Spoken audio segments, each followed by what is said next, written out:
রক্তে কেনা বাংলা আমার, লাখো শহীদের দান কবিতার এই লাইনের সাথে এক অমূল্য মিল পাওয়া গিয়েছে চাঁপাইনবাবগঞ্জের শিবগঞ্জ উপজেলার চৌকা সীমান্তের একটি ছবিতে।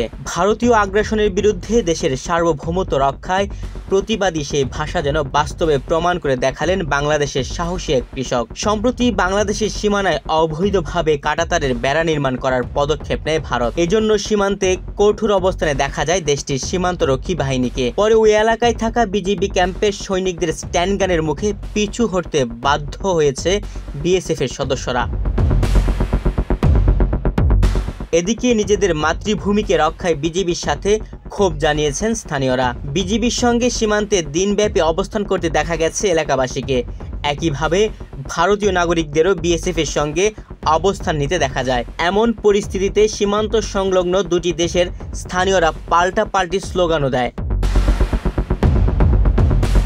ছবিতে দেখা যায় ভারতীয় সীমান্তে ভারী অস্ত্র নিয়ে দেশটির সীমান্তরক্ষীরা অবস্থান করছেন, আর বাংলাদেশের সীমান্তে মাতৃভূমি রক্ষায় বিজিবির সাথে একটি ছোট কাস্তে হাত এক বৃদ্ধ কৃষককে দেখা যায়। কাস্তে হাতে তার তীক্ষ্ণ চাহনি দেখে মনে হচ্ছিল যেন শত সেনার মোকাবেলায় প্রস্তুত তিনি। আপাতত দৃষ্টিতে প্রতিপক্ষের অস্ত্রের তুলনায় শারীরিকভাবে দুর্বল বৃদ্ধ কৃষকের হাতের কাস্তে খুবই নগণ্য মনে হলেও এই চিত্র বাংলাদেশের সীমান্তরক্ষী বাহিনী বিজিবির সঙ্গে সারা দেশের মানুষের অকুণ্ঠ সমর্থনের বার্তা দিয়েছে। তাই তো সামাজিক যোগাযোগ মাধ্যমে বিজিবির পাশে কাস্তে হাতে বৃদ্ধের অবস্থানের ছবিটি শেয়ার করে সমর্থন প্রকাশ করেছেন সারা দেশের মানুষ। সামাজিক যোগাযোগ মাধ্যমে এই ছবিটি রীতিমতো ভাইরাল হয়েছে। ফেসবুকে কাস্তে হাতে লুঙ্গি পরা কৃষকের ছবিটি শেয়ার করে এটিকে এদেশের মানুষের সাহসের প্রতিচ্ছবি বলে উল্লেখ করেছেন অনেকে। কেউ কেউ লিখেছেন মাতৃভূমি নয়তো মৃত্যু।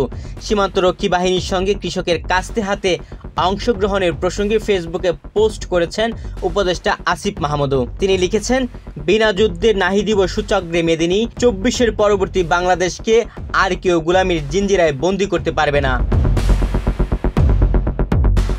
চাঁপাইনবাবগঞ্জের শিবগঞ্জ সীমান্তে আন্তর্জাতিক আইন লঙ্ঘন করে শূন্য রেখা বরাবর রাস্তা নির্মাণের পর ভারতীয় সীমান্তরক্ষী বাহিনী বিএসএফ কাঁটাতারের বেড়া দিতে গেলে বাধা দেয় বর্ডার গার্ড বাংলাদেশ বিজিবি। এতে উভয় দেশের সীমান্তরক্ষী বাহিনীর মধ্যে উত্তেজনা তৈরি হলে সীমান্তে সৈন্য বাড়ায় দুই দেশ। এ সময় সীমান্তরক্ষী বাহিনীর সঙ্গে যোগ দেন স্থানীয় জনতাও।